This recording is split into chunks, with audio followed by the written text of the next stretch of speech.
மகிமை உண்டாவதாக. இம்மட்டும் நம்மை பாதுகாத்து இந்த பரிசுத்த நாளன்று நாம் தேவ சன்னிதானத்தில் கடந்து வந்து ஆண்டவரை இன்பமாய் பாடி மகிழ்ச்சியாய் துதித்து தியானித்து தேவனுடைய மகிமையான புண்ணியத்தினால் நிரப்பப்படும்படியாக தேவன் நமக்கு எல்லாருக்கும் தந்த கிருபைக்காக ஆண்டவருக்கு நன்றி. கர்த்தர் உண்டு பண்ணினால் இதில் மகிழ்ந்து களி கூறுகிறோம். இதற்கென்று உண்டு பண்ணினால் நாம் 6 நாட்களும் உலகத்தில் பலவிதமான சூழலில் இருந்து நம்முடைய உலகத்தில் சிந்தனைகளும் கலக்கங்களும் பலவிதமான சூழல்கள் இல்லாமல் யாருமே இல்லை இருப்போம். அப்படி இருக்கிற நமக்கு மகிழ்ந்து களி கூற ஒரு நாளை கர்த்தர் நமக்கு தந்திருக்கிறார். அதற்காக நாம் கர்த்தருக்கு நன்றி சொல்றோம். இந்த நாளில் ஆண்டவருடைய சொத்தை நாம் மகிழ்ந்து களி கூறணும்.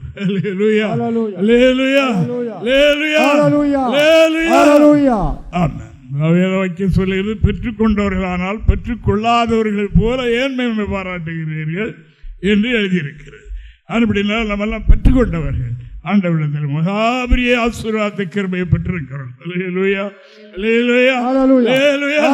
தேவனுக்கு மகிமை உண்டாவதாக.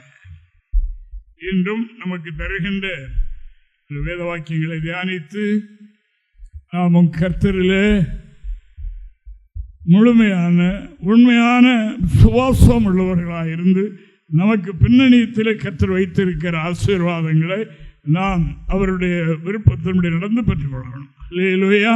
தேவனுக்கு மகிமை உண்டாவதாக. தமக்கு காத்திருக்கிறவர்களுக்கு தேவன் உண்டு பண்ணினவைகளை கண்கள் காணவும் இல்லை, காதுகள் கேட்கவும் இல்லை, மனதார உணரவும் இல்லை. ஒருவர் உணரல, அப்படி ஒன்று வைத்திருக்கிறார். அதை யாருக்கும் காட்டல. அதே ஆண்டவர் நமக்கு தருவார். அதை பெற்றுக்கொள்வதற்கு என்ன செய்ய வேண்டும் என்றும் நம்முடைய சத்திய வேதம் நமக்கு சொல்லுகிறபடியினால் ஆண்டவரை நாம் துதிப்போம். இப்பொழுது நாம் பார்க்க போகிற வேத வாக்கியம் அப்போஸ்தலர்களின் புத்தகம் 8ஆம் அதிகாரம் 36, 37 வசனங்களை நாம் வாசிக்கும் போது தேவனுக்கு மகிமை உண்டாவதாக. கந்தாகே என்பவர்களுக்கு மந்திரி, அவர் தேவாலயத்தில் எருசலேம் தேவாலயத்தில் போய் தொழுது விட்டு ஏதோ ஒரு பண்டிகைக்கு போய்விட்டு அவர் திரும்பி ரதத்தில் வரும்போது என்ன வாசித்தார்? வேதத்தை வாசித்தார். வேதத்தை வாசித்துக் கொண்டு வந்தார். யார்? மந்திரி. ஒரு காந்தாகே என்பவர்களுக்கு மந்திரி, அந்த தேசத்தை ஆளுகின்ற அந்த ராஜாவுக்கு ஒரு மந்திரி, அவருடைய உடைமைகளுக்கும் அவருடைய ஆஸ்திகளுக்கும் எல்லாவற்றுக்கும் தலைவர். அவர் பண்டிகைக்கு போய்விட்டு வரும்போது கையில் இருந்தது என்ன? வேதம். வேதாகமத்தை படித்துக் கொண்டு வந்தார். இதை தூரத்தில் இருந்த பிலிப் என்ற சுவிசேஷகருக்கு கர்த்தர் வெளிப்படுத்தினார். அதோ போகிறது ரதத்தோடு போய் ஓடி சேர்ந்து கொண்டு. அவரும் தேவனுடைய மனுஷன். ரதம் என்றால் இன்று ஓடுகிற வாகனத்தை விட வேகமாய் ஓடுகின்ற ஒன்று. அதை அவர் எப்படி ஓடி இருப்பார்? ஆவியிலே பறந்து போய் அங்கே சேர்ந்தார். சேர்ந்த போது அவர் தன்னோட அவரை உட்கார வைத்தார். கேட்டார், என்ன நீங்க என்ன படிக்கிறீங்க? விளங்குதா? ஒருவர் சொல்லித்தராவிட்டா எனக்கு எப்படி தெரியும் என்று அவர் கேட்கிறார். அவர் கர்த்தராகிய இயேசு கிறிஸ்துவை பற்றியும் ரட்சிப்பை பற்றியும் அவருக்கு தெளிவாக போதனை செய்தார். அந்த போதனை கேட்ட அவருடைய உள்ளத்தில் என்ன உண்டாயிற்று? விசுவாசம் உண்டாயிற்று. விசுவாசம் உண்டாயிற்று. அவருக்கு என்ன ரட்சிப்பு கிடைக்கல. பக்தி உள்ள ஒரு மனுஷன். வேதாகமத்தை ஏசாயா தீர்க்கதரிசன புத்தகத்தை 53ஆம் அதிகாரத்தில் படித்துக் கொண்டு போகிறார். அப்போ இந்த மந்திரி அவரிடத்தில் கேட்கிறார், இந்த சம்பவம் இதில் சொல்கிறாரே தீர்க்கதரிசி இவரை பற்றியா அல்ல வேறொருவரை பற்றியா என்று அவர் கேட்கின்றார். கேட்கும்போது கர்த்தராகிய இயேசு கிறிஸ்துவை பற்றி, அவரால் தான் ஒரு மனிதனுக்கு ரட்சிப்பு, அவரால் தான் ஒரு மனிதனுக்கு நித்திய வாழ்வு ஒன்று இருக்கிறது என்று அவருக்கு சொன்னபோது அதற்கு என்ன செய்யணும்? ஞான ஸ்நானம் எடுக்கணும். விசுவாசம் என்பது வெறும் மொட்டையான விசுவாசம் அல்ல. இயேசு கிறிஸ்து கடவுள் என்று அசுத்தாவிகள் கூட விசுவாசிக்கிறது. இன்னைக்கு அசுத்தாவிகளை வழிபடுகிறவர்களும் விசுவாசிக்கிறார்கள். அவரை கடவுள் இல்லை என்று எவரும் சொல்ல முடியாது. அவரும் கடவுள் இவரும் கடவுள் என்று சேர்த்துக்கிடுவாங்க. ஆனால் அவர் கடவுள். அந்த விசுவாசம் எல்லாருக்கும் உண்டு. அந்த விசுவாசத்தை பற்றி அல்ல இப்ப நான் வாசிக்கலாம். இவ்விதமாய் அவர்கள் வழிநடந்து போகையில் தண்ணீர் உள்ள ஒரு இடத்திற்கு வந்தார்கள். அப்பொழுது மந்திரி, இதோ தண்ணீர் இருக்கிறது, நான் ஞானஸ்நானம் பெறுவதற்கு தடை என்ன என்றார். தேவனுக்கு மகிமை அதுவரைக்கும் போதிச்சிட்டார். ஞானஸ்நானம் ஃபர்ஸ்ட் அஸ்திபாரம், ஒரு பில்டிங்குக்கு பவுண்டேஷனே அதுதான். பவுண்டேஷன் சரியா போட்டால்தான் மேலே கட்டுகிற கட்டுமானம் நிற்கும். இல்லாவிட்டால் அவருடைய வார்த்தைப்படி செய்யாதவர்களெல்லாம் விழுந்து போய்விடும் என்று தானே வேதத்தில் சொல்லி இருக்கிறது. எதாக இருந்தாலும் எந்த கூட்டமாக இருந்தாலும் சரி, தேவனுக்கு மகிமை உண்டாவதாக. அப்படினால் அருமையான கர்த்தருடைய பிள்ளைகளே, அவர் ஞானஸ்நானம் தான் ஒரு மனிதனுக்கு மீட்பு, மறுபடி பிறவி அவனுக்கு கொடுக்கிறது என்கிறத அவர் தெரிந்த மாத்திரத்தினுடைய கண்கள் எங்கே போகுது, தண்ணி எங்கே கிடக்குது, தண்ணி எங்கே கிடக்குது என்று அவருடைய கண்கள்லாம் நாலு பக்கமும் ரதம் ஓடிக்கொண்டே இருக்கிறது. அவருடைய பார்வையில் தண்ணி எங்கே இருக்கிறது என்றே பார்த்தார். ஒரு இடத்தில் மிகுதியான தண்ணீரை கண்டார். தண்ணீரை கண்டவுடனே நான் ஞானஸ்நானம் பெறுவதற்கு தடை என்ன தடை? போதித்தபடி நான் ஞானஸ்நானம் எடுத்துக்கொள்கிறேன், தடை என்ன என்ற போது அவர் என்ன சொல்லுகிறார் பார்ப்போம். அதற்கு பிலிப்பு, நீர் முழுகிரியத்தோடு விசுவாசித்தால் தடையில்லை என்றான். அப்பொழுது அவன் இயேசு கிறிஸ்துவை தேவனுடைய குமாரன் என்று விசுவாசிக்கிறேன் என்று சொல்லி ரதத்தை நிறுத்த சொன்னான். அப்பொழுது பிலிப்பு மந்திரியாகிய இருவரும் தண்ணீரில் இறங்கினார்கள். பிலிப்பு அவருக்கு ஞானஸ்நானம் கொடுத்தார். தண்ணீரில் இறங்கினார்கள், தண்ணீரை விட்டு கரையேறினார்கள் என்று எழுதியிருக்கு. இன்று எத்தனை கூட்டங்கள் பாருங்க, கோயிலுக்குள்ள ஒரு தொட்டியில் தண்ணி போட்டு தெளித்து சின்ன பிள்ளைகளுக்கு தலையில் வச்சு ஞானஸ்நானம்.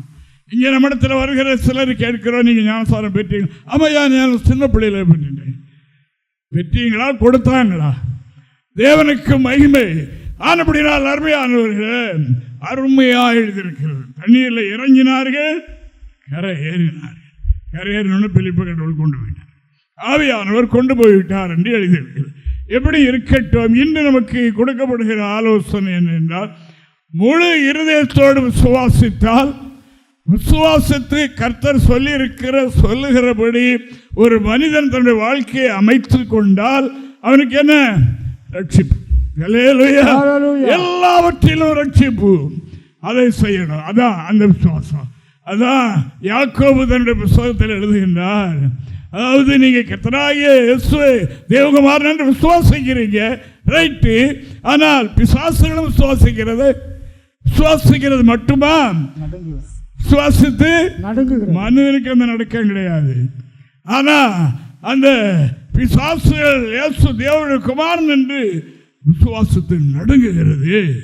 அப்படின்றால் என்ன? வாசிக்கலாம். யாக்கோபு 2ஆம் அதிகாரம் 19 முதல் 21 வரைக்கும் உள்ள வசனங்களை நாம் வாசி. அருமையானவர்களே, திருவசனத்தை நாம் கவனிக்கணும். நாம் இருக்கிற இடம், நாம் பெற்றிருக்கிற அனுபவம் எப்படிப்பட்டது என்கிறதை சரியாக நமக்குள்ளே ஸ்ட்ராங் பண்ணி கொண்டு தான் பிறருக்கு சொல்லணும். அவங்க பேசுறத இங்கே ஆட்டம் உண்டாயிட்டுனா ஒன்றுமில்லை, போச்சது. ஆனப்படினால நமக்குள்ளே அந்த உறுதி இருக்கணும். பிசாசுகளும் விசுவாசத்தை நடங்கிறது. அப்போ அவருடைய விசுவாசம் என்ன வித்தியாசம்? பிசாசுக்கு ரட்சிப்பு உண்டா, நன்மை உண்டா என்று அந்த வசனம் கேட்கின்றது. வாசிக்கலாம். தேவன் ஒருவர் உண்டென்று விசுவாசிக்கிறாய். மனிதனே, நீ தேவன் ஒருவர் உண்டென்று விசுவாசிக்கிறாய். அப்படி செய்கிறது நல்லதுதான், ரொம்ப நல்லது. அநேகர் தேவன் இவர்தான் கடவுள் என்று விசுவாசிக்கவில்லை, அப்படி இருக்கிறார்கள். இந்த மனித சமுதாயத்தின் மத்தியில், அதாவது இயேசு கிறிஸ்து தான் தேவகுமாரன், அவர்தான் மெய்யான தேவன், எல்லாவற்றையும் காணுகின்ற எல்லாவற்றையும் அவரை கொண்டும் அவருக்கென்று சிருஷ்டிக்கப்பட்டவைகள். அப்படியால் அவர்தான் தேவன், அவரை நீ விசுவாசிக்கிறாய், நல்லதுதான். பிசாசுகளும் விசுவாசித்து நடுங்குகின்றன. பிசாசுகளும் விசுவாசித்து ஆடுது. இயேசு நாமத்தை சொன்னால் ஐயோ நிற்க முடியவில்லை என்று ஓடுது. இதெல்லாம் பார்க்கிறோம். மனிதன் தான் இன்றைக்கு கடவுளுடைய வார்த்தைக்கு எதிர்த்து நிற்கிறான், பார்க்கிறோம் அல்லவா? அருமையான தேவனுடைய பிள்ளைகளை, கர்த்தருடைய வார்த்தை என்கிற பயபக்தி இல்லாமல் மருமக்கள் ஆகிவிட்டார்கள். போதிக்கிறவர்களும் அப்படித்தான் இருக்கிறாங்க, அப்படித்தான் இருக்கிறாங்க. எழுதியிருக்கிறது அந்த மொழியில் இப்படி எழுதியிருக்கு, இந்த மொழியில் இப்படி எழுதியிருக்கிறது, அந்த மொழிபெயர்ப்பு இப்படி இருக்கிறது, இந்த மொழிபெயர்ப்பு இருக்கிற மொழிபெயர்ப்பில் அவர்களுக்கு என்ன விளங்குச்சோ அதை விசுவாசி என்பதுதான். தேவனுக்கு மகிமை உண்டாவதாக. எழுதியிருக்கிற நம்முடைய கையில் தந்திருக்கிற வேதாகமம் இருக்கின்றது. அதில் என்ன எழுதியிருக்கிறது? விசுவாசிக்கணும். அதை விசுவாசித்தால் ரட்சிப்பு, விசுவாசிக்கலாம் தடை. நீ விசுவாசித்தால், முழு இருதயத்தோடு விசுவாசித்தால் தடை ஒன்றுமில்லை. இப்படி அவனுக்கு ஞானஸ்தானம் எடுப்பதற்கு முழு விசுவாசம். ஞானஸ்தானம் எடுத்தால்தான் பரலோகம் என்று கர்த்தர் சொல்லிவிட்டார். பைபிளில் அவர் வேறு இடங்களில் சத்தியம் பண்ணவில்லை, இந்த இடத்துல சத்தியம் பண்ணி இருக்கின்றார். ஜலத்தினால் ஆவினால் புறப்பட்டால் தேவனுடைய ராஜ்யத்தில் பிரவேசிக்க மாட்டீர்கள் என்று மெய்யாகவே மெய்யாகவே சத்தியமாய் சத்தியமாய் சொல்லுகின்றேன். ஜலத்திலும் மறக்கணும், ஆவியிலும் மறக்கணும். இதை விசுவாசிக்கிறாயா? விசுவாசிக்காவிட்டால் அதை அடைய முடியாது என்று கர்த்தருடைய வார்த்தை சொல்லுகின்றது. அருமையான கர்த்தருடைய பிள்ளைகளே, இந்த நாளிலும் அந்த காந்தாகே என்பவளுக்கு மந்திரியாகிய அந்த மனிதனுக்கு பிலிப்பு சொன்ன ஆலோசனை என்னவென்றால், முழு இதயத்தோடு விசுவாசித்தால் தடையில்லை, இப்பொழுது எமக்கு ரட்சிப்பு. உடனே ரதத்தை நிறுத்த சொன்னார்கள். வாசிங்களங்களை கூட ரதத்தை நிறுத்த சொன்னான். அப்பொழுது பிலிப்பும் மந்திரியுமாகிய இருவரும் தண்ணீரில் இறங்கினார்கள். பிலிப்பு அவனுக்கு ஞானஸ்தானம் கொடுத்தான். அவர்கள் தண்ணீரிலிருந்து கரையேறின பொழுது இறங்கினார்கள், முழுகி ஞானஸ்தானம் கொடுத்தார்கள். அவர்கள் தண்ணீரை விட்டு கரையேறின பொழுது கர்த்தருடைய ஆவியானவர் பிலிப்பை கொண்டு போய்விட்டார். போதும், தேவனுக்கு மகிமை உண்டாவதாக. இந்த கடைசி காலத்தில் வேதத்தில் என்ன எழுதியிருக்கிறதோ அது நாம் அறகுறையாய் அல்ல, முழுமையாக விசுவாசிங்க. இது கர்த்தருடைய வார்த்தை, கர்த்தருடைய சொல். இப்படி செய்தால் இதில் நமக்கு மீட்பு உண்டு, ரட்சிப்பு உண்டு. அப்படி இல்லாமல் தண்ணீரில் முழுகின உடனே பாவ மன்னிப்பு கிடைச்சிருமா அப்படிதான் நாகமான் சொல்லிட்டு கோபத்தில் போக பார்த்தார். என்னுடைய தேசத்தில் எவ்வளவு பெரிய நதிகள் இருக்கிறது, எவ்வளவு பெரிய இதெல்லாம் இருக்கு. இந்த யோர்தான் கலங்கி வருகிற இந்த தண்ணியில் முங்கிட்டா சோமாயிருமா? நான் வேற மாதிரி நினச்சிட்டு வந்தேன். என்ன நினச்சிட்டு வந்தார்? அதாவது இந்த தீர்க்கதரிசி அங்கே ஒரு குகைக்குள் இருக்கிறார், சாப்பாட்டு வழி இல்லாமல் இருப்பார். அவர் பெரிய ஆள், நிறைய வகமானங்களோடு வந்திருக்கின்றோம். உடனே அவர் அங்கிருந்து ஓடோடி வருவார். ஓடோடி வந்து என்னுடைய உச்சிலிருந்து பாதம் வரைக்கும் தடவி, என்னுடைய வியாதி இருக்கிற இடத்தை தடவி வியாதி எடுத்து விடுவார் நினைத்தேன். இந்த அளவுக்கு என்ன இன்சல்ட் பண்ணுவார் என்று தெரியாது என்ற மாதிரி அவர் சொன்னார். தேவனுக்கு மகிமை. இல்லையா? அது அவருக்கு எப்படி இருந்திருக்கும் பாருங்க. அவர் வெளியே வரல, அவர் தேவனுடைய மனுஷன் அங்கே உள்ளதான் இருக்கிறார். ஆள் சொல்லிவிட்டார், அந்த யோர்தான் அதில் முழுகிட்டு போச்சு. இல்லையா? முழுகிட்டு எப்படி இருக்கும் மனுஷியத்தில்? அப்படித்தானே. நான் ஒரு பெரிய ஆள் வந்திருக்கிற, பெரிய பரிவாரத்தோடு வந்திருக்கிறேன். இவர் இவ்வளவுக்கு சட்டை பண்ணிவிட்டார். ஒரு வேலைக்காரன் தான் சொன்னான், ஐயா ஒரு பெரிய காரியம் சொன்னால் செய்திருப்பீங்க இல்லையா? ஆனால் இந்த காரியத்தை செய்து பாருங்களேன், உலகத்தோடு சுவாசிங்க. 6 தடவை இங்கி பார்த்தார், குஷ்டரோகம் அங்கதான். 7 தடவை முங்கணும், அங்கேதான் இருக்கு. சோமாக முழுவதோடு விசுவாசித்தால் தடையில்லை. செய்து பாருமே. அந்த தேவனுடைய மனுஷன் ஒரு பெரிய காரியத்தை சொன்னால் செய்திருப்பீர்கள் அல்லவா? செய்து பாரும். அந்த வற்புறுத்தலுக்காக தண்ணீர்ல எண்ணி மிங்கி இருப்பார். 6 தடவை மிங்கியாச்சு ஒன்றுதான் இருக்கு, அதையும் செய்யணும். 7ஆவது தடவை மிங்கி பார்த்தார், என்ன ஆயிடுச்சு? சிறு குழந்தையுடைய மாம்சத்தை போல் ஆயிடுச்சு. அந்த இயேசு எழுதின புஸ்தகம் தான் இது. அந்த ஆவியானவர் எழுதின நூல் தான் நம்ம கையில் இருக்கு. அன்பான தேவனுடைய பிள்ளைகளே, நாம் பெற்றிருக்கிற சத்தியத்தை முழு இதயத்தோடு சுவாசிக்க வேண்டும். இங்கே வந்திருக்கிற புதிய மக்களே, மறுபடியும் பிறக்காவிட்டால் பரலோக ராஜ்யத்தில் போக முடியாது என்று இயேசு சுவாமி வாயை திறந்து சொல்லிவிட்டார். இந்த ஆரம்ப சிவார்த்தான் மறுபடியும் போட வேண்டியதாக இருக்கிறது. அப்புறம் திரும்ப போடுகிறோம். தேவனுக்கு மகிமை. ஆனபடியினால் அந்த பிலிப்பு கொடுத்த போதனை ரதம் ஓடிக்கொண்டிருக்கிற நேரத்தில் அவர் கவனமாய் கேட்டார். கேட்டு ஞானஸ்தானம் என்பது மறுபிறவி அடைகிறது, மறு ஜென்மம் முழுக்கு என்று அவர் அறிந்தார். அறிந்து அவருக்கு தண்ணி எங்கே கிடக்கு, ஞானஸ்தானம் இறங்கி தேவமனுஷனை விட்டுறக்கூடாது, ஞானஸ்தானம் எடுக்கும். தண்ணியை கண்ட உடனே சொன்னார். அவர் ஒரே வார்த்தை, நீர் முழு இதயத்தோடு விசுவாசத்தால் தடையில் இப்போதே செய்யலாம். இருவர் இறங்கி தண்ணீர் மூழ்கி அவர் ஞானஸ்தானம் பெற்றுக்கொண்டார். அன்பான தேவனுடைய பிள்ளைகளை, நம்முடைய வேதத்தை வேதத்தை நன்கு படிக்கணும். அந்த மந்திரி வேதத்தை நன்றாக படித்தவர். படித்ததற்கு விளக்கம் கொடுக்க ஆள் இல்லை. ஒரு சொல்லித்தராவிட்டால் எனக்கு எப்படி தெரியும் என்று அவர் கேட்கிறார். பிலிப்பு விளக்கி காண்பித்தார். இயேசுவை பற்றி அவருடைய ஜீவிய வரலாறு, அவருடைய எதிர்பார்ப்பை போதித்தார். ஞானஸ்தானம் வரைக்கும் போதித்தார். அவர் உடனே முழு இதயத்தோடு விசுவாசிக்கிறார் என்று சொன்னார் என்று நாம் காணுகின்றோம். முழு இதயத்தோடு விசுவாசித்தால் தடை ஒன்றும் இல்லை.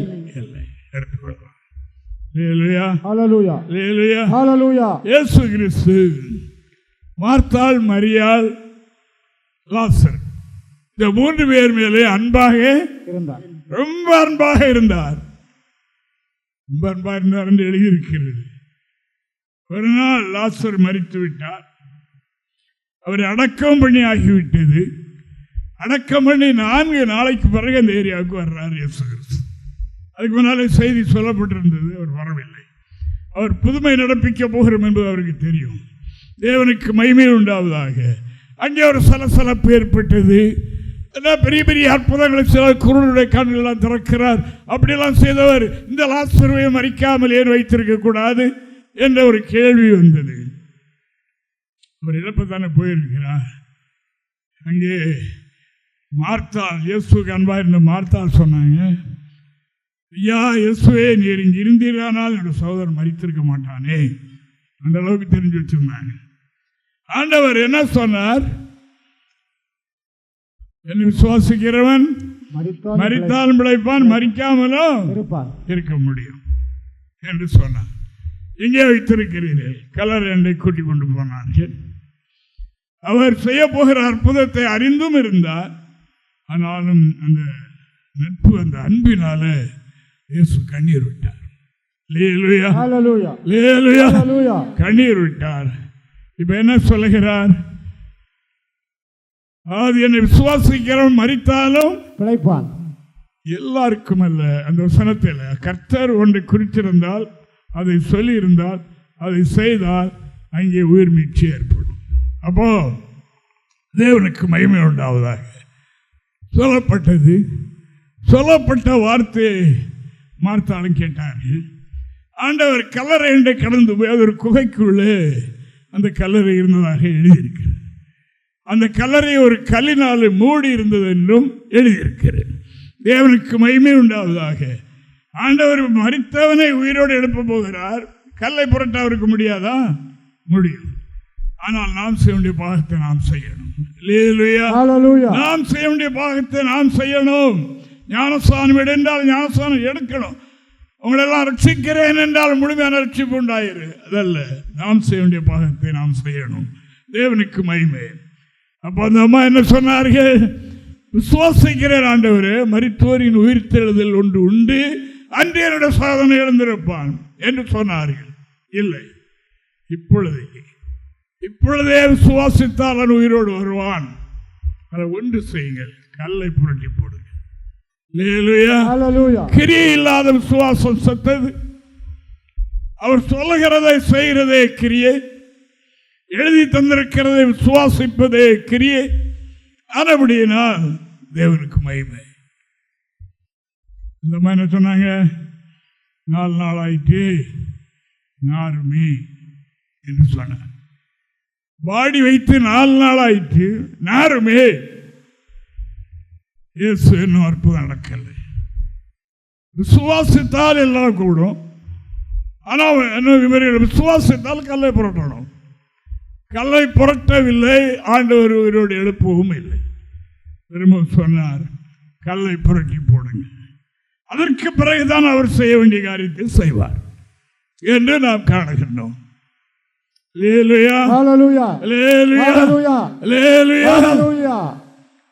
விசுவாசத்தை கிரியிலே காட்டினார். அதுவரைக்கும் விசுவாசிக்கிறார் ஆண்டவர்.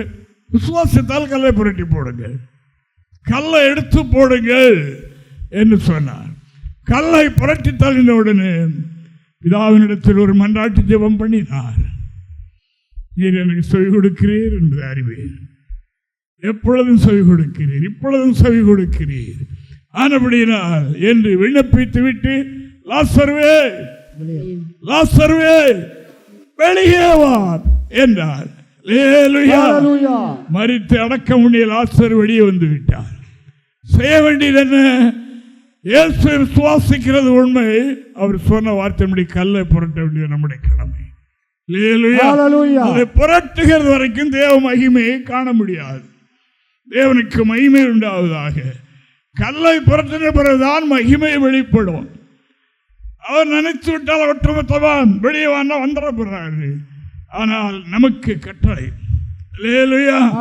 இப்படி செய் ஆசீர்வதிப்பேன், இப்படி செய்து பார், இடம் கொள்ளாமற் போகவிட்டு ஆசீர்வாதத்தை வரிசிக்க மாட்டேனோ என்று, அதனால் என்னை சோதித்து பாருங்கள் என்று சேனைகளின் கர்த்தர் சொல்லுகிறார்.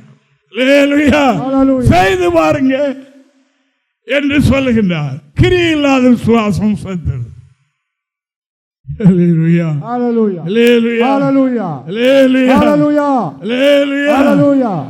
தேவனுக்கு மகிமை. ஆனபடினால கர்த்தருடைய வார்த்தை என்ன சொல்லுகிறது? கர்த்தர் தேவனுடைய குமாரன் என்று விசுவாசிக்கிறோம், நல்லதுதான். சாசுகளும் விசுவாசத்தில் நடங்குகிறது. அந்த நடக்க கூட மனிதனிடத்தில், நடுக்கம் கூட மனிதனிடத்தில் இல்லையே. தேவனுடைய மனிதர்களை கண்டால் ஐயோ வருகிறான், என்னை துரத்துகிறான், நான் போகிறேன். நேற்று கூட ஒரு செய்தி கேட்டேன். என்னுடைய ஊழியக்காரில் ஒரு ஃபங்க்ஷனுக்கு போயிருந்தாங்க. அங்கே ஒரு பேய் ஆடி இருக்கிறது. தேவனுடைய மனுஷன் ஜெபம் பண்ண போறேன், ஐயோ நான் அவனை கொண்டு போனதெல்லாம் இருந்தேன், வந்துட்டான் சொல்லு. அடங்குது அல்லவா? தேவனுடைய மனிதனுக்குள்ளே கடவுள் இருக்கிறதை பேய்களும் அறிந்திருக்கின்றது. அறிந்து தேவனுடைய மனிதர்களை காணும்போது ஐயோ வருகிறானே என்னை துரத்துவதற்கு, ஐயோ அக்கிரியை கொண்டு வர்றானே என்று சொல்லுகிறது அல்லவா? ஆனபடினால் சாஸ்திரம் சுவாசத்தை நடுங்கு. ஆனபடினால் அந்த நடுக்கம் அல்ல, கிரியை. கிரியை இல்லாதது சத்து போன ஒன்று, அதில் உயிர் இல்லை. உயிர் இல்லாத ஒன்று என்ன செய்ய முடியும்? அதை வச்சு என்ன செய்ய முடியும்? ஒன்றும் செய்ய முடியாது. அந்த கிரி இல்லாத விசுவாசம் சத்து போனவைகள் என்று இறைவசனம் சொல்கின்றபடியினால் கேளுங்கள் அருமையானவர்களே. ஆண்டவராய் தேவனுடைய வார்த்தை என்று என்ன சொல்கிறது? நீ முழுவதோடு விசுவாசத்தாலுடைய ஆசீர்வாதத்தை தடையில்லை. உன்னில் உண்டாகிற போராட்டங்கள் நீங்குவதற்கு தடையில்லை. உள்ளிருக்கிற பாரங்கள், கடன் பாரங்கள், வியாதி பாரங்கள், எதிராளுடைய பாரங்கள் நீங்களுக்கு தடையில்லை. நீ உனக்கு விசுவாசத்தை கிரியலை என்று ஆண்டோடைய வார்த்தை சொல்லுகிறது. விசுவாசிக்கிறான் ஆண்டவர். ஓ சரி, ரத்தனை பாட்டுங்க, தண்ணியில் இறங்கின ரட்சிக்கப்பட்டார். தேவனுக்கு மகிமை. இங்கே இந்த லாசரு மரித்த இடத்துக்கு இயேசு சென்றார். அவனை எங்கே வைத்திருக்கிறீங்க என்று கேட்டார். வைத்த இடத்தை காண்பித்தார்கள். லாசருவே வெளியே வா. கல்லை புரட்டின பிறகுதான், கல்லை புரட்டுங்க, அதுக்கு பிறகு அற்புதத்தை அதிசயத்தை காண்பீங்க. விசுவாசத்தால் தேவனுடைய மகிமையை காண்பாய். அதுவரை காணல, அதுவரைக்கும் மறைந்துதான் இருக்குது. அப்படினால் விசுவாசிக்க வேண்டும், விசுவாசத்தை கிரியிலே காட்ட வேண்டும் என்று சொல்லியிருக்கிற வேதத்தில் எழுதியிருக்கிற எல்லா வார்த்தைகளையும் நாம் நம்ப வேண்டும். தேவனுக்கு மகிமை உண்டாவதாக. அன்பான கர்த்தருடைய பிள்ளைகளே, அப்படி நாம் செய்வோம். அந்த நிகழ்ச்சியில எப்படி இருந்திருக்கும் பாருங்க. அந்த கல்லறை வைத்த இடத்தை காட்டினார். மோசே மரித்தார், மோசே அடக்கம் பண்ணினது தேவன். அந்த கல்லறை அன்று முதல் இன்று வரைக்கும் யாரும் காணவில்லை என்று எழுதி. அது என்ன மலை என்று மட்டும் சொல்லி இருக்கிறது ஒழிய இன்ன எல்கையிலே அவருடைய பாடி வைத்திருக்கிறது சொல்லவில்லை. அதே மலைக்கு நாங்களும் சென்றோம் அந்த நாட்டுக்கு போயிருக்கும் போது. அப்போ நாம் இந்த கல்லறையை பார்த்து விடலாமா என்று நாங்களும் சுற்றி சுற்றி பார்த்தோம். முடியாதல்லவா? அதான் முடியாது என்று எழுதியிருக்கிறது. ஆனால் நமக்கு ஒரு ஆர்வம் அப்படி இருந்தது. தேவனுக்கு மகிமை. இந்த லாசருடைய கல்லறை வைக்கப்பட்ட இடத்தை அறிந்தவர்கள் அதை காட்டினார்கள். காட்டின போது அங்கே அற்புதம் நிகழ்ந்தது. ஹல்லேலூயா, ஹல்லேலூயா, ஹல்லேலூயா. விசுவாசித்தால் தேவனுடைய மகிமையை காண்பாய். எதை விசுவாசிக்கிறது? தேவன் எழுதி தந்த வார்த்தையை விசுவாசி. ஹல்லேலூயா, ஹல்லேலூயா. இந்த வார்த்தை கர்த்தருடைய வார்த்தை என்று நாம் விசுவாசிக்கிறோம். தெசலோனிக்கே சபையில் இங்கே தேவனுடைய மனிதன் பிரசங்கம் பண்ணும்போது அந்த வார்த்தையை மனிதனுடைய வார்த்தையாக எண்ணாமல் அதை தேவனுடைய வார்த்தையாக அவர்கள் எண்ணினார்கள். அப்படி எண்ணினபடியினால் அதிலே கர்த்தருடைய வல்லமை வெளிப்பட்டது என்று 1 தெசலோனிக்கேயர் 2ஆம் அதிகாரம் 13வது வாக்கியத்தில் நான் இப்படி வாசிக்கிறோம். ஆகையால் நீங்கள் தேவ வசனத்தை எங்களால் கேள்விப்பட்டு ஏற்றுக்கொண்ட போது, நாங்கள் போதித்த போது எங்களால் கேள்விப்பட்டு ஏற்றுக்கொண்ட போது அதை மனுஷர் வசனமாக ஏற்றுக்கொள்ளாமல், அந்த வசனத்தை நம்முடைய ஊழியக்காரர் தானே பேசுகிறார் என்று மனித வார்த்தையாக ஏற்றுக்கொள்ளாமல் தேவ வசனமாகவே ஏற்றுக்கொண்டதினால், அந்த வார்த்தை இது கர்த்தருடைய வார்த்தை, வேதத்திலிருந்து எடுத்து போதிக்கிறார்கள் என்று அதை தேவனுடைய வாக்காக ஏற்றுக்கொண்டபடியினால் நாங்கள் இடைவிடாமல் தேவனுக்கு ஸ்தோத்திரம் செலுத்துகிறோம். அது மெய்யாகவே தேவ வசனம், அது தேவனுடைய வசனம் தான். இப்பொழுது இங்கே பைபிளை திறந்து நாம் சொல்லுகிற வார்த்தை எல்லாம் வேத வசனம். சுயமாய் நாம் சொல்லுகிறது வேத வசனம் அல்ல. அது வேதத்தில் இருந்து சொல்லுகிற வார்த்தை தேவ வார்த்தை. மெய்யாகவே அது தேவனுடைய வார்த்தை தான். விசுவாசிக்கிற உங்களுக்குள்ளே அது பலனும் செய்கிறது. ஆமா, எப்போ விசுவாசம் அந்த வார்த்தையை கிரியையினால விசுவாசித்து கடைபிடிக்கும் போது அது தேவ வார்த்தையாக உங்களிலே பலன் செய்கிறது. பலன் செய்கிறது. உங்களில் இருக்கிற பலகீனத்தை மாற்றுகிறது. வாழ்க்கையில் இருக்கிற கடன் தொல்லையை மாற்றுகிறது. பரிசுத்த வாழ்க்கைக்கு இடையூறாக இருக்கிற தீமைகளை மாற்றுகிறது. என்னென்ன தடை இருக்கிறதோ அதை எப்ப மாற்றும்? இது தேவனுடைய வாக்கு தான். போதிக்கிற வசனம் கர்த்தருடைய வசனம் தான் என்று ஏற்றுக்கொண்ட போது அது அவர்கள் என்ன செய்து பலன் செய்கிறது. பலன் செய்கிறது. அது வரைக்கும் ஆசிரியர் கலரிக்க தான் இருக்கிறார். பாடி டெத் பாடியா இருக்க. அது வரைக்கும் ஒரு மகிமையும் காணல, ஒரு அற்புதத்தையும் காணல.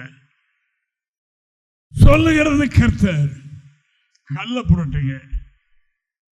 புரட்டுங்க மகிமையை காண்பீங்க என்று சொன்னார். அது வரைக்கும் காண முடியாது. அருமையானவர்களே, நாங்கள் சொன்ன வார்த்தையை நீங்கள் கேட்கிறது மாத்திரமல்ல, தேவ வாக்காக நீங்கள் ஏற்றுக்கொள்ளும் போது அங்கே கர்த்தருடைய வல்லமை என்ன செய்யுது?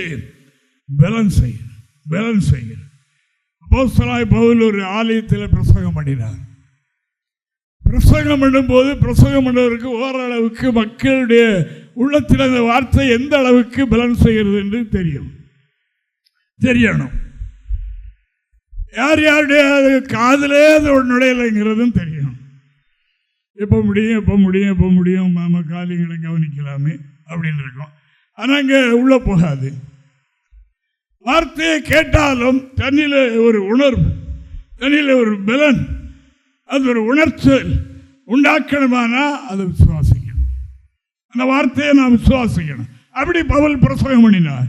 அங்கே ஒரு பிரவிச்ச பாடி இருந்தார் அந்த கோயிலில். தேவனுக்கு மகிமை. ஏராளமான மக்கள் இருக்கிறாங்க. இந்த பிரவிச்ச பாடி இருக்கிறான். இந்த பிரசங்கம் பண்ணும்போது அந்த சப்பானியுடைய உள்ளத்தில் என்ன உண்டாயிட்டு? ரட்சிப்பு கேட்ட விசுவாசம் உண்டு. இவருக்கு ஆவியில தெரியும். அவசரம் அவருக்குள்ள போகுது. அங்கே போய் அது கிரியை செய்து என்று இவருக்கு தெரியுது. ரட்சிப்பு கேட்ட விசுவாசம் என்று கண்டு எழுந்து போய் இழந்துடா என்றார். அவர்களை பலன் செய்தது. அவருடைய பலகீனத்தை நீக்கினது. எப்ப பலன் செய்தது? நாங்கள் போதிக்கிற இந்த வேத வாக்கு மனித வாக்காக நீங்கள் எடுக்காமல் தேவ வாக்காக எடுத்தபடியினால் அது உங்களிலே பலன் செய்கிறது. பலன் செய்யும். அது வரைக்கும் பலன் செய்யாது. ஏதோ வேதத்தில் குறிப்பிடுத்திட்டு வந்து பேசுறாரு என்று ஐயா பேசுறாரு அப்படின்ட்டு போவேன். நல்லா பேசினார். பார்பர் ஷாப்புக்கு போயிருந்த முடிவிட்டேன். அங்கே நல்ல பையன், அங்கே கிறிஸ்துவ அதுக்காக நான் தேடிகிட்டே இருந்தேன். அப்படி ஒரு கடை கிடைச்சி அங்கே எப்பவுமே கிறிஸ்துவ பாடல்லாம் தான் ஓடும். அப்போ அதில் ஒரு வாலிபர் நல்லா பேசினார். ஏன்னா வசனத்தை பேசினார், படித்தார் பாட. ஒரு பையனை கூட்டிகிட்டு வந்தார். கொஞ்சம் நேரம் உட்காந்து கேட்டுகிட்டே இருந்தார். என்னுடைய பீரியட் முடிஞ்சோன்னா அவர் பையனை முடிவிட்டு கூப்பிட்டு போனார். அப்போ அந்த பார்பர் ஷாப்புக்கார்ட்டு சொல்கிறார், இந்த பையன் நல்லா பேசுகிறானே அப்படின்னு சொல்லிட்டு. நல்லா பேசுகிறான்னு சொல்லிய கர்த்தருடைய வார்த்தை சொன்னாங்கிறதுக்கெல்லாம் அங்கே இல்லை. அங்கே உள்ளோடு போகல. இவர் சர்டிஃபிகேட் கொடுக்குறாரு, இத்தனை மார்க் போடலாம் இல்லைங்க இவருக்கு. அப்படிதான் தேவனுக்கு மகிமை. அதல்ல இவங்களே கன்வென்ஷன் கொடுத்து போயிட்டு மார்க் போட்டுருவாங்க. இவர் பரவாயில்ல அவரோட இவருக்கு கொஞ்சம் மார்க் போடலாம் என்று இப்படித்தான் இன்றைக்கு நினைக்கிறதே ஒழிய அவர்கள் பலன் செய்யலையே. நம்மள இருக்கிற குணக்கேடுகள், நம்முடைய ஜீவிதத்தில் தேவனுக்கு பிரியம் இல்லாமல் இருக்கிற காரியங்கள் அது உணர்த்துச்சா? அது நம்மளை பலன் செய்தா? நமக்கு ஒரு உணர்வை கொடுத்தா? அது அந்த பலன் செய்யணும். 10 வார்த்தை பேசினாலும் அந்த வார்த்தை நம்மளை பலன் செய்யணும். என்ன செய்யணும்? இது தேவ வாக்கு, பைபிளில் உள்ள ஜீவ வார்த்தை சொல்லப்படுகிறது என்று ஏற்றுக்கொண்டால் செய்வாங்க, பலன் செய்ய ஆரம்பித்து விசுவாசம் உண்டாயும், நெருக்கம் மாறிடும்.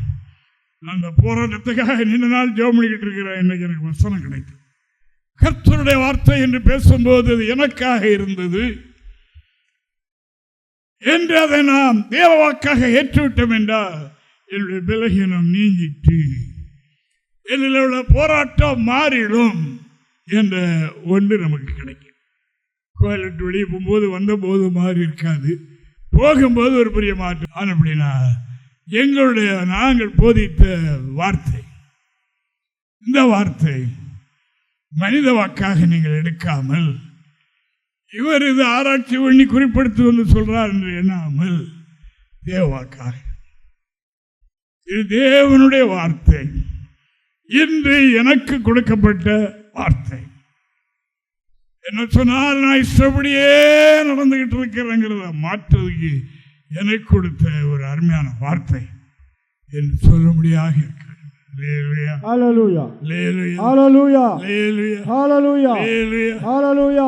மகிமை உண்டாகும்.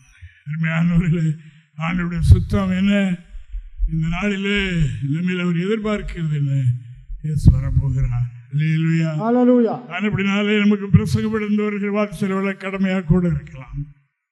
அந்த வார்த்தை நம்மில் இருக்கிற கரடுமுரடுகளை அகற்றுகிறதாக இருக்கலாம். நம்மளை பலன் செய்யும். ஒளி மேஸ்திரிமார்கள் போடுறாங்களே, இந்த ஆசாரிமார்கள் நம்மகிட்ட இருக்காங்களே, அவங்க இந்த ஒளி இது போடுவாங்க இல்லை, அதில் ஃபுல்லாக நிரப்பாயிட்டுனா அந்த ஒளி ஒன்றும் செதுக்காது, அப்படிதான் ஓடும். அதில் எங்கேயாவது மேடு விழுந்துன்னா அதை செதுக்கிக்கிட்டு நிரப்பாகிட்டு போகும். அது அதனுடைய வேலை. அதே வண்ணமாக நம்மிடத்தில் அநேக காரியங்கள் நாம் தெரிந்து விட்டோம். ஆனால் குறைபாடுகள் மனிதர்கள் இருக்கலாம், இருக்கும். அவைகள் நீக்கப்படுவதற்காக தான் சபை கொள்வது. என்ன எழுதியிருக்கிறது? பரிசுத்தவான்கள் சீர்பொருந்தும் பொருட்டு என்று எழுதியிருக்கிறது அல்லவா? பரிசுத்தவான்களும் சீர்பொருந்த வேண்டிய காரியம் இருக்கும், எனக்கு இருக்கும், என்னிலும் இருக்கும். பரிசுத்தவான்கள் சீர்பொருந்தும் பொருட்டு ஊழியத்தின் வேலைக்காக, சபையினுடைய பக்தி விருத்திக்கு எதுவாக தேவன் சிலரை ஏற்படுத்தினார். எதுக்கு? சீர்படுத்தி நம்மை கிறிஸ்துவின் சாயலுக்கு ஒப்பாய் மாற்றுவதற்காக. எது கிடைத்தாலும் அவர்கள் அதிலே தங்களை சீர்படுத்தவே பிரயாசப்படுவார்கள் என்பதை நான் உங்களுக்கு சொல்லிக் கொள்கிறேன். அதில் இவர்கள் இடறி போகவோ சோர்ந்து போகவோ அல்லது ரியாக்ஷன் பண்ணவோ இல்லாதபடி என்ன பண்ணுவார்கள்? இது என்னை செதுக்குகிற ஒன்று, என்னை சரிபடுத்துகிற ஒன்று என்று மட்டும் நாம் அறிந்து கொள்ள வேண்டும். அருமையான ஒரு பாஸ்டர் உண்டு, காலமாகிவிட்டார்கள், ரொம்ப ஊழியம் செய்தார், ஒரு தேவனுடைய மனுஷன். ரொம்ப மோசமானவனாக இருந்தேன் கல்யாணத்துக்கு முந்தி. கல்யாணத்துக்கு முந்தி ரொம்ப மோசமானவனாக இருந்தேன். ஊர் சண்டைகள் வந்தால் முதலாக நான் தான் நிற்பேன் என்று அவர் சொன்னார். அவர் கர்த்தர்கள் வந்த பிறகு அப்படி அந்த சண்டையில் ஒரு பெரிய மனிதனை கொடுக்கிற போட்டு இடுக்கி தூக்கி வீசினதெல்லாம் கடவுள் ஞாபகப்படுத்தி அப்படி மன்னிப்பெல்லாம் கேட்டு வந்தான். சொல்லி போய் வெளியே அடிச்சு விடுவாங்க, ஒன்றுமில்லை, அடித்தாலும் பரவாயில்ல, நாம் பாவ மன்னிப்பு பெறணும் என்று நாம் சொன்னால் அப்படியே வராள்.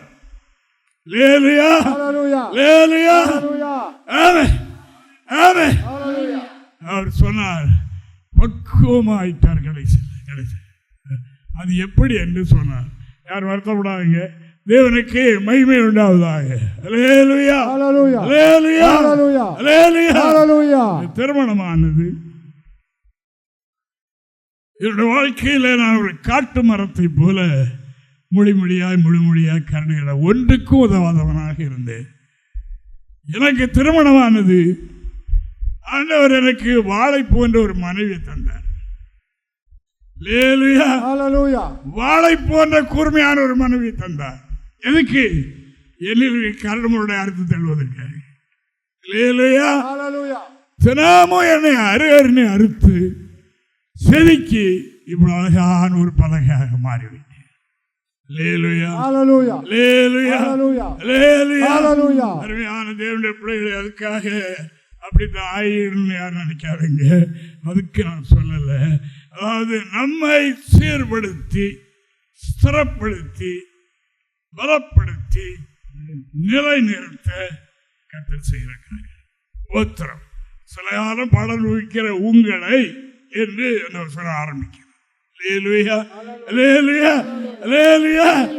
பாடு எதற்காக என்றால் அவளை சீர்படுத்த, அடிக்கடி விசுவாசத்தில் உண்டாகிற ஆட்டத்தை மாற்றி நிலைநிறுத்த, பலப்படுத்த.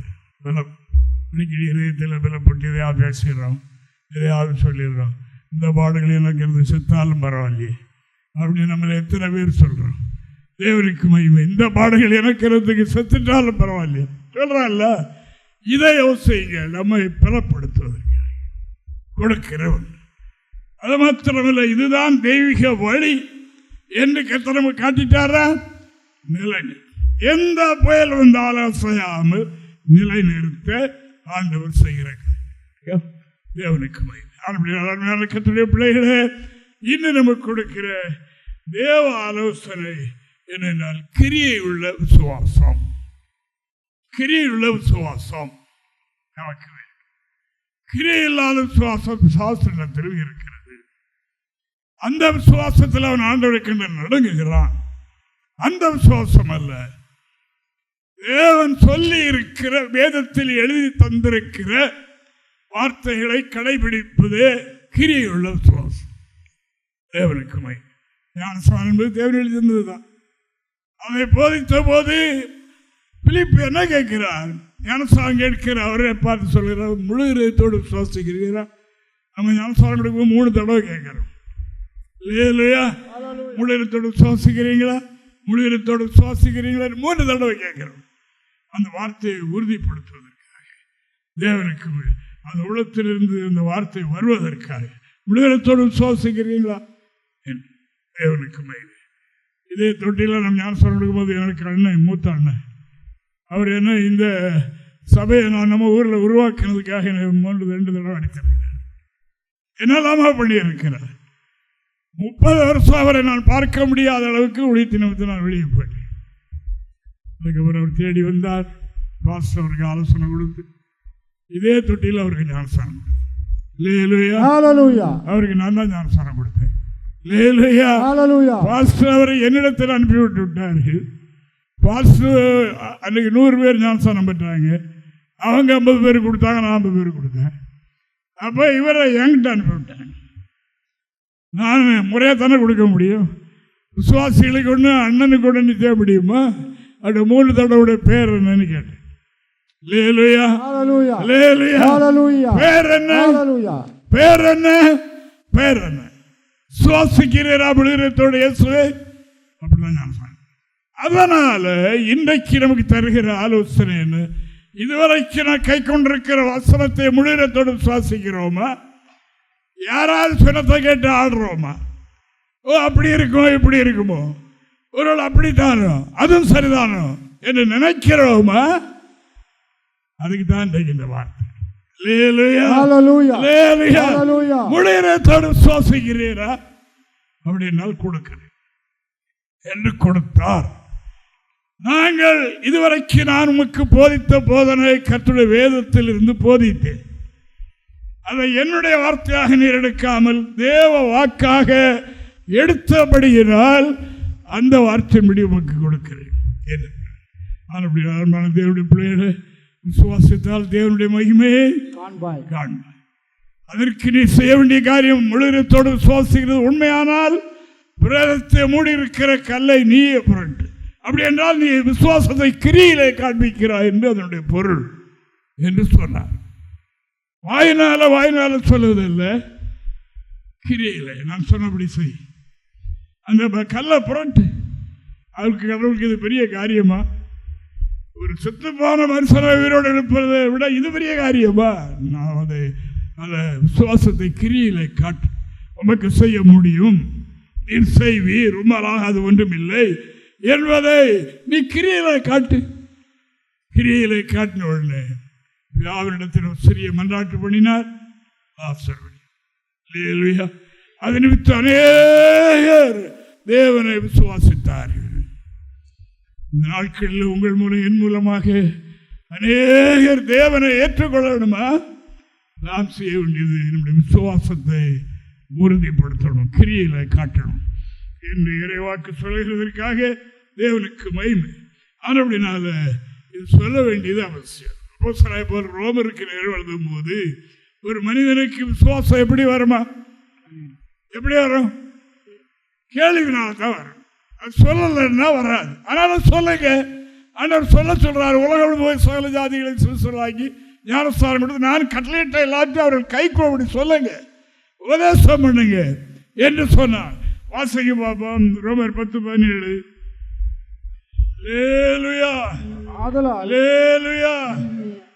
ஆதலால் விசுவாச கேள்வினாலே வரும், கேள்வி தேவனுடைய வசனத்தினாலே வரும். விசுவாசம் எப்படி வரும்? கேள்வினாலே. சொல்லலாம் வராது. அதை கேட்கிறவர்களுக்கு வரும், கேட்காதவர்களுக்கு வராது. கேட்கிறவர்கள் அதை கடவுளுடைய வார்த்தையாக கேட்டால் வரும், மனித வார்த்தையாக கேட்டால் அசட்டை பண்ணி விடுவார்கள். சரி சரி, அவர் ஏதோ ஒரு பிரசங்கம் பண்றார் என்று சொல்லிவிட்டு அவருக்கு கொஞ்சம் பரவாயில்லையே நல்லா பேசுறாரு அப்படின்னு சொல்லிட்டு அதுல பிரயோஜனம் இல்லை. அதனால நல்லா பேசலை அப்படின்னு சொன்னாலும் ஒன்றும் பிரச்சனை இல்லை. அதனால யாருக்கும் ஒரு நன்மை இல்லை. ஆனால் நமக்கு நன்மை உண்டாக வேண்டும் என்றால் சொல்லப்படுகிற வார்த்தை கர்த்தருடைய வார்த்தை. அடிக்கடி சொல்றது, சபைக்கு ஒரு ஹெட்மாஸ்டர் வந்தார் ஆரம்பத்தில், ஆத்மாக்கள் இல்லாத காலத்தில். வள்ளியூருக்கு இன்னொரு அம்மாவுக்கு 18 வருஷத்து அம்மா ஊமையாக இருந்த ஒரு அம்மாவுக்கு கடவுளுடைய கிருபையினால ஜெபம் பண்ணி நமக்கு கடவுள் சொல்லி போய் அந்த வீட்டை கண்டுபிடித்து யார் அட்ரஸ் கடவுள் தந்தார். அப்படியே ஜெபம் பண்ணி சோகமானார். அந்த குடும்பத்தில் இருந்து தான் இப்போ நம்ம பத்மினி சகோதரி குடும்பத்தில் இளைய பிள்ளைக்கு ஒரு சம்பந்தம் எடுத்திருக்கிறாங்க. தெரியும் அவளுக்கு. தேவனுக்கு மகிமை. இன்னும் அந்த சந்ததி இருக்குது. அப்போ அவர்களுக்கு அதை கர்த்தர் சொன்னார் இந்த காரியம். அதற்கு பிறகு அந்த அம்மா கொஞ்சம் கடவுளுடைய வார்த்தை நல்லா சோவாயிட்டாங்க. சின்ன குறுகி போயிருந்தவங்க பெரிய ஆளாயிட்டாங்க. நல்லா அது ரொம்ப வரலாறு, பெரிய நீண்ட வரலாறு. பிறகு அவர்கள் ஒரு 5-6 பேரை வச்சு நம்ம கொடுத்த ஆலோசனை ஜெபம் பண்ணிக்கிட்டு இருந்தாங்க. அங்கே அந்த ஹெட்மாஸ்டர் போயிருக்காங்க. இவருக்கு ஒரு தீராத வியாதி. இந்த வியாதியை டாக்டர் சுகமாக்க முடியவில்லை. இவருக்கு தினமும் அவுட் சைடு போகும்போதெல்லாம் ஒரு வியாதி மாதிரி உடையும், பிளட்டாக வரும். சேரில் உட்கார முடியாது. அப்படிப்பட்ட ஒன்று. பச்சை தண்ணி தொட்டவே கூட, குழந்தை ஆகாரம் சாப்பிடக்கூடாது. அப்படி அந்த அம்மா இப்படி ஒரு, நாங்கள் சேலத்திலிருந்து அங்கே தான் கடவுளை எங்களுக்கு உத்தரவு கொடுத்து அங்கே அனுப்பினது. அதை அவர்கள் சொல்லி அவர்கள் இப்பொழுது வள்ளியூரில் இருக்கிறார்கள் என்று சொல்லிவிட்டார். அப்போ அவர் தேடி வந்தார். வந்து அவருக்காக நாங்கள் ஜெபம் பண்ணினோம், பாவரிக்கையும் செய்தார். கடவுள் ஒரே ஒரு ஆலோசனை கொடுத்தார். என்ன ஆலோசனை என்றால், கொண்டு செய்யலாம், ஜெபம் பண்ணி அனுப்புங்க, டெய்லி எல்லாருக்கும் அல்ல, ஒவ்வொருவருக்கும் ஒரு ஆலோசனை. ஒரு கை நிறைய வெந்தயத்தை எடுத்து ஒரு பாத்திரத்தில் ஊற போட்டு ராத்திரி போட்டு காலை வெறும் வயிற்றில் குடிக்கணும். சரியா? எவ்வளோ அற்பமான ஒரு ஆலோசனை பார்த்தீங்களா? அவர் ஹெட்மாஸ்டர், கொஞ்சம் பெரிய ஆள், படித்தவர், ரொம்ப வசதி படைத்த, ஊரிலே ஒரு முக்கியமான ஆள். இது எவ்வளோ ஒரு பாருங்க, எவ்வளோ பெரிய பெரிய ஸ்பெஷலிஸ்டெல்லாம் பார்த்து, எவ்வளோ டாக்டரை பார்த்து சோகமாகலை, இதில் சோகமாகுமா என்று அவர் எண்ணவில்லை. அதை கர்த்தருடைய வார்த்தையாக எடுத்து செய்தார். ஞாயிற்றுக்கிழமை போனார், அன்று ராத்திரி ஆரம்பிச்சிட்டார். அது மாதிரி நாள் இல்லை. அடுத்த ஞாயிறு வரும்போது சாட்சி சொல்லும்போது தான் தெரியும். அதாவது எனக்கு இந்த பெயின் டெய்லி காலையில் வரும், அது உயிர் போகிற மாதிரி இருக்கும். அதற்கு ஒரு மாத்திரை, விலை கூர்ந்த மாத்திரை உண்டு, அதை போட்ட உடனே டக்குன்னு அமையும், மறுநாள் வரும். ஆனால் அப்படி அமையும். அதே மாதிரி இந்த கடவுள் ஆலோசனை செய்த அப்படின்னால இது குடித்த உடனே பக்குன்னு தான் அப்படியே இந்த வேதனை திரும்பி வரல. இல்லையா? கேளுங்க, திரும்பி வரல. தினமும் குடித்தார். சரி, அவர் வயசாளி, இப்போ ஒரு பரவம் போயிட்டாரு. சுட்டிக்குளம் பண்ணியவருடைய ஊர். தேவனுடைய பரிசுத்த நாமத்திற்கு மகிமை விட்டாருக்கெல்லாம் தெரியும். தேவனுக்கு மகிமை ஆனபடியினால் அவர் சொன்னார். அதை அவர் தொடர்ந்து சாப்பிட்டார். இதை மனித வாக்காக அவர் எடுத்திருந்தால் அவருக்கு சுகம் கிடைக்காது. தேவனிடத்தில் வார்த்தை என்ற ஒரு கை கொண்டபடியினால் என்னாயிற்று? தீராத வியாதி என்றது. தேவனுடைய நாமத்திற்கு மகிமை. அருமையான கர்த்தருடைய பிள்ளைகளே, கேளுங்கள். கர்த்தர் நமக்கு எழுதி கொடுத்திருக்கிற வேதம் எல்லாம் நம்முடைய வார்த்தை. அந்த வார்த்தை போதிக்கப்படும் போது கர்த்தருடைய வார்த்தையாக அதை கேட்டு அதை நாம் அப்படியே கை கொள்வோம் என்று சொன்னால் அப்படியே ஆகும். மரித்தவனை எழும்புவான். கடந்த அக்டோபரில் என்னுடைய தங்கச்சி புதுக்கோட்டையில் இருந்து பிள்ளைக்கு கொண்டு வந்தார். பிள்ளைக்கு பிறந்த உடனே முதல் ஒரு பெரிய கட்டி. டாக்டர் சொல்லிவிட்டார், இந்த பிள்ளை வளர கட்டியும் வளரும். இந்த பிள்ளையை நீங்கள் நம்ப வேண்டாம், இதை நீங்கள் ஒன்றும் செய்ய முடியாது. வளர அது உடைந்தாலும் ஆபத்து, ஆபரேஷன் பண்ணாலும் ஆபத்து என்று டாக்டர் சொல்லிவிட்டார்.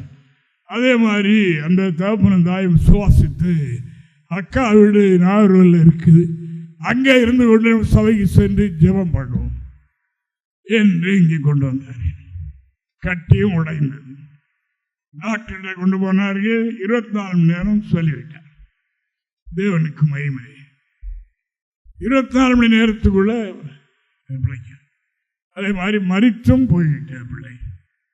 இல்லையா?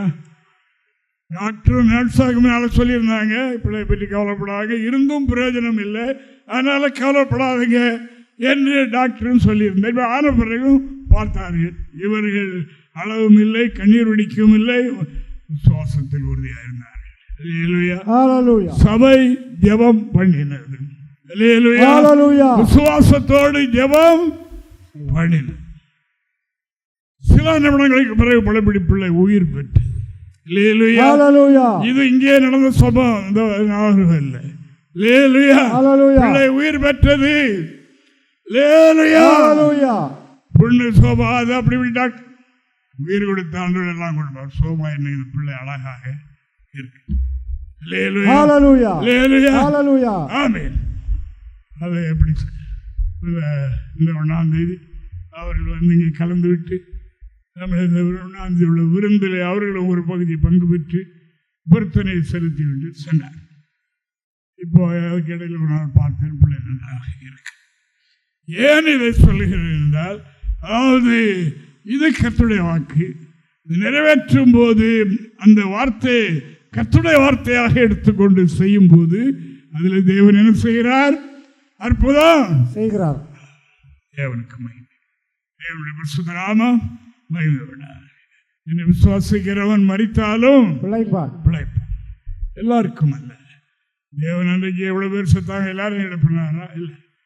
இது அதாவது நமக்கு தேவன் எந்த வாக்கியத்தை வெளிப்படுத்துகிறாரோ அதை நாம் செய்யும் போது அப்படியாக என்று நாம் காண்கின்றோம். அதற்காக ஆண்டவருக்கு நன்றி, நன்றி.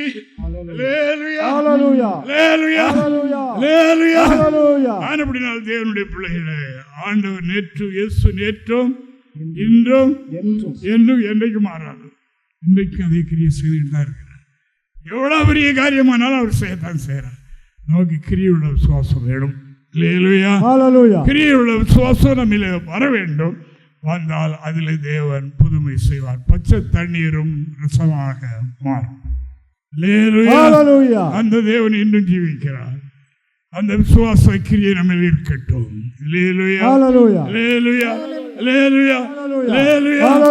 தேவனுக்கு மகிமை. ஒரு திமிரவாதக்காரன் இயேசு கிறிஸ்து புதுமை பாடியில் இருந்த காலத்தில் பெரிய அற்புதங்கள்லாம் செய்துட்டு இருக்கிறார். அப்போ ஒரு உறவினர்களாக நண்பர்களாக இருக்கலாம், 4 பேர் சேர்ந்து இவனை தூக்கி கொண்டு போய் ஆண்டவருக்கு முன்னால் கொண்டு போவோம், கண்டிப்பாக அவர் சுகமாக்கிடுவார் என்று அவங்களுக்கு அவர் விசுவாசம் வந்துட்டு. விசுவாசம் வந்த உடனே அந்த 4 பேர் சேர்ந்து தூக்கி கொண்டு போனாங்க.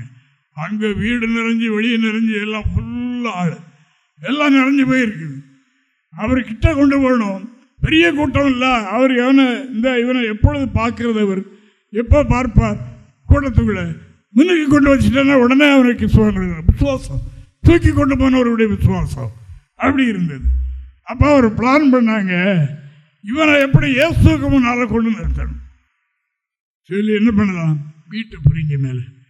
அவ்வளோ துணிச்சல் அவங்களுக்கு உண்டாயிருக்கு. மேலே வீட்டை பிரித்தாங்க. பிரித்து மேலே ஏறி கைத்தை கட்டிக்கிட்டு அடிக்கிட்டாங்க. இயேசுக்கு முன்னால் கொண்டு இறக்கி வச்சுட்டாங்க. இயேசு பார்த்தார், இவ்வளவு மக்கள் லட்சக்கணக்காக குஞ்சு நிற்கிறாங்க. இந்த 4 பேருக்கு இந்த விசுவாசம் எப்படி வந்தது? 4 பேர் வந்து பார்த்துட்டு அவரோட ஆளா முடிந்தா பாப்பான்னு பார்க்கலாம். கிரியில காட்டுறான் பாருங்க. தேவனுக்கு மகிமை. உடனே அவனை வீட்டை பிரித்து இயேசுக்கு முன்னால் இறக்கிறார். விசுவாசத்தை கர்த்தர் மதித்தார். இவ்வளவு பாடுபட்டு இவ்வளவு கிரியை செய்து இவனை நம்மிடத்தில் கொண்டு வந்து நம்ம விசுவாசம் வைத்திருக்கிறார்களே என்று அந்த தூக்கி கொண்டு வந்த 4 பேருடைய விசுவாசத்தை பார்த்து அவனை குணமாக்கினார் என்று பரிசுத்த வேதம் இந்த பிரகாரம் சொல்கிறது. மார்க் 2:5 முதல் 10 வரைக்கும் வாசிங்க. இயேசு அவர்கள் விசுவாசத்தை கண்டு திமிர்வாதக்காரனை நோக்கி, மகனே, உன் பாவங்கள் உனக்கு மன்னிக்கப்பட்டது என்றார். அங்கே உட்கார்ந்திருந்த வேதபாரகரில் சிலர், இவன் இப்படி தேவதூஷணம் சொல்லுகிறது என்ன? தேவன் ஒருவரே அன்றி பாவங்களை மன்னிக்கத்தக்கவர் யார் என்று தங்கள் இருதயங்களில் சிந்தித்துக் கொண்டிருந்தார்கள். அவர்கள் தங்களுக்குள்ளே இப்படி சிந்திக்கிறார்கள் என்று இயேசு உடனே தம்முடைய ஆவியில் அறிந்து அவர்களை நோக்கி, நீங்கள் உங்கள் இருதயங்களில் இப்படி சிந்திக்கிறது என்ன? உன் பாவங்கள் உனக்கு மன்னிக்கப்பட்டது என்று சொல்வதோ, எழுந்து உன் படுக்கை எடுத்துக்கொண்டு நடவென்று சொல்வதோ எது எளிது? பூமியிலே பாவங்களை மன்னிக்க மனுஷகுமாரனுக்கு அதிகாரம் உண்டென்பதை நீங்கள் அறிய வேண்டும் என்று சொல்லி திமிர்வாதக்காரனை நோக்கி, போதும் போதும், எழுந்து நட என்று சொன்னால் நடந்தான். தேவனுக்கு மகிமை. இந்த வசனத்தை நீங்கள் மனதில் வைத்துக் கொள்ளுங்கள். இயேசு கிறிஸ்து ஒரு மனிதன் என்று எண்ணியிருந்தார்கள். ஆனபடினாலே அன்று உள்ள யூதர்கள் என்ன சொன்னார்கள்? பாவங்களை மன்னிக்க இவன் தேவனை தவிர பாவங்களை மன்னிக்க ஒருவருக்கு அதிகாரம் இல்லை. அந்த அதிகாரத்தை பிதா குமாரனுக்கு கொடுத்திருந்தார். குமாரன் அந்த அதிகாரத்தை தேவனுடைய அப்போஸ்தலர்களுக்கு கொடுத்தார். பூமியிலே பாவங்களை மன்னிக்க மனுஷகுமாரனுக்கு அதிகாரம் உண்டு என்பதை நீங்கள் முன்பு அறிய வேண்டும் என்று சொன்னார். தேவனுக்கு மகிமை. அந்த அதிகாரத்தை தான் தேவன் திருச்சபை கொடுத்திருக்கிறார். தேவன் கொடுத்தால் கொடுத்ததுதான். நான் பிதா என்னை அனுப்பினது போல நான் உங்களை அனுப்புவேன். ஒன்றை வைத்துக் கொள்ளவில்லை. இதை வைத்திருக்கிறேன், இதை மட்டும் தருகிறேன் என்று சொல்லவில்லை. பிதா எதற்காக என்னை அனுப்பினாரோ தேவனுக்கு மகிமை உண்டாவதாக. ஆனபடியினால் இயேசு சொன்னார், பூமியிலே பாவங்களை மன்னிக்க மனுஷகுமாரனுக்கு அதிகாரம் உண்டு என்பதை முன்பு நீங்கள் அறிய வேண்டும். தேவன் எந்த அதிகாரத்தை யாருக்கு கொடுத்திருக்கிறாரோ அந்த அதிகாரத்தின்படி அவர்கள் கிரியை அவர்களுக்கு உரிமை உண்டு என்று சொல்லுகிறார். தேவனுடைய பிள்ளைகளே, அதை தூக்கி கொண்டு வந்த அந்த 4 மனிதர்களுடைய விசுவாசம், கிரியை உள்ள விசுவாசத்தை கண்டு அவரை குணமாக்கினார். 11-12 சேர்த்து வாசிக்க பார்ப்போம். நீ எழுந்து உன் படுக்கை எடுத்துக்கொண்டு உன் வீட்டுக்கு போ என்று உனக்கு சொல்லுகிறேன் என்றார். உடனே அவன் எழுந்து தன் படுக்கை எடுத்துக்கொண்டு எல்லாருக்கும் முன்பாக போனான். தேவனுக்கு மகிமை. அல்லேலூயா, அல்லேலூயா. அதை தூக்கி கொண்டு போனவருடைய கிரியை உள்ள விசுவாசம், கிரியை உள்ள விசுவாசம். அங்கே வீடு முடிக்கவில்லை, வெளியும் முடிக்கவில்லை, மக்கள் கூட்டம். இவர்களுடைய விசுவாசம் என்ன? அவருக்கு முன்னால் இவரை கொண்டு போகணும். அதுக்கு என்ன சொல்ல, வீட்டை பிரித்து தட்டோடு வழியாக அவரை இறக்கி இயேசுக்கு முன்னால் நிச்சயமாக அவர் சுகமாக்குவார். கிரியை உள்ள விசுவாசம். சரி, பாப்போம், முடிந்தா பாப்போம், போவோம் என்று எண்ணவில்லை, கிரியை செய்தார்கள். அப்படி ஆயிற்று என்று நாம் காண்கிறோம். தேவனுடைய பிள்ளைகளே, இன்று இந்த வசனத்துக்கு இருக்கிற நாம் விசுவாசம் என்று மொட்டையா இல்லை, கிரியை செய்வோம், கிரியை செய்வோம். கர்த்தர் சொல்லுகிறதை செய்வோம், அதுவே கிரியை. இந்த ஒரே ஒரு வசனத்தை மட்டும் நான் வாசிக்க போகிறோம். ஆண்டவருக்கு மகிமை. ஆனபடியினால் அருமையானவர்களே, இதை உள்ளத்திலே பதித்துக் கொள்வோம். பிசாசுகளும் விசுவாசத்தை நடங்குகிறதே. அப்படி என்றால் என்ன? வீணான மனிதனே, கிரியை இல்லாத விசுவாசம் உள்ளவர்களை பார்த்து சொல்கிறார், வீணான மனிதனே, கிரியை செய்.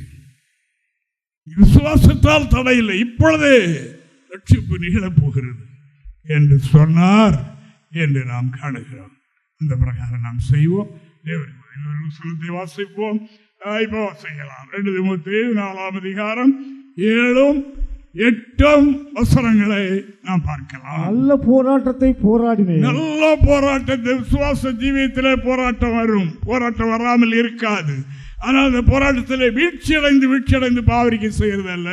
நல்ல போராட்டத்தை போராடி எதிர்த்து நின்றேன், நல்ல போராட்டத்தை போராடினேன், ஓட்டத்தை முடித்தேன், விசுவாசத்தை காத்துக்கொண்டேன். எதை காத்துக்கொண்டேன்? விசுவாச ஜீவியத்தில் வருகிற போர்க்களத்தில் நல்ல போராட்டம் போராடு. அதில் தோல்வி அடையவில்லை, விட்டுக் கொடுக்கவில்லை. தேவ சுத்தம் இப்படி அந்த போராடி அதை மேற்கொண்டேன். விசுவாசத்தை காத்துக்கொண்டேன். இது முதல் நீதியின் கிரீடம் எனக்காக வைக்கப்பட்டிருக்கிறது. இது முதல் எனக்காக நீதியின் கிரீடம் வைக்கப்பட்டிருக்கிறதை ஆவிக்குரிய கண்ணாலே பார்க்கிறேன். நான் விசுவாசத்தை காத்துக்கொண்டபடியினால் எனக்கு ஒரு கிரீடம் மேலே வைக்கப்பட்டிருக்கின்றது. நல்ல போராட்டத்தை போராடினார், ஓட்டத்தை முடித்தேன், விசுவாசத்தை காத்துக்கொண்டேன். இது முதல் நீதியின் கிரீடம் எனக்கு வைக்கப்பட்டிருக்கிறது. எனக்கு மட்டுமல்ல, இங்கே வந்திருக்கிற எல்லாரும் கேளுங்கள், சொல்லுங்க. நீதி உள்ள நியாயாதிபதியாகிய கர்த்தர் அந்நாளிலே அதை எனக்கு தந்தருளுவார். எனக்கு மட்டுமல்ல, எனக்கு மாத்திரமல்ல, அவர் பிரசன்னமாகுதலை விரும்பும் யாவருக்கும் அதை தந்தருளுவார். எல்லாருக்கும் பாதிக்கப்படுகிறது. அவருடைய பிரசன்னமான நாளுக்காக நல்ல போராட்டம் போராடி ஜெயம் பெற்று விசுவாசத்தை காத்துக்கொண்டு கிரியுள்ள விசுவாசம் யார் படுகிறார்களோ அவர்களுக்கும் அங்கே கிரீடம் வைக்கப்பட்டிருக்கு. அந்த கிரீடத்துக்காகத்தான் இந்த போராட்டம். அந்த கிரீடத்தை பெற விடாதபடிதான் இந்த போராட்டம். இந்த போராட்டத்தில் தவறான போராட்டம் போராடக்கூடாது. சரியான போராட்டம், நீதியின்படி போராட்டம் பண்ண வேண்டும். யுத்தம் பண்ணுகிறவன், மல்யுத்தம் பண்ணுகிறவன் சட்டத்தின்படி பண்ணாவிட்டால் முடிசூட்ட படம் என்று சொல்லி இருக்கிறது. அதுக்கும் சட்டம் இருக்கு. சட்டத்தின்படி தான் போராடணும், சட்டத்துக்கு மாறாய் போராடக்கூடாது. அப்படின்னா விசுவாச பாதையில் செல்லும் போது அவரவர்களுக்கு ஏற்ற பிரகாரம் போராட்டம் வரும். போராட்டத்தில் விழுந்து விடக்கூடாது, பின்னடைந்து விடக்கூடாது, சோர்ந்து போகக்கூடாது. நல்ல போராட்டம் போராட்டம் இல்லை என்று சொல்லவில்லை, எல்லோருக்கும் போராட்டம் உண்டு. போராட்டத்தில் நல்ல செம்மையான போராட்டம், திருவசனத்தில் எழுதியிருக்கிறபடியுள்ள ஒரு போராட்டம் போராடி நாம் சுவாசத்தை காத்துக்கொள்வோம். எனக்காக நீதியின் கிரீடம் வைக்கப்பட்டு எனக்கு மட்டுமல்ல, இந்த போராட்டத்தில் ஈடுபட்டிருக்கிற அனைவருக்கும், பல வகையிலையும் போராட்டத்தில் இருக்கிறது தெரியும், கடவுளுக்கு தெரியும்.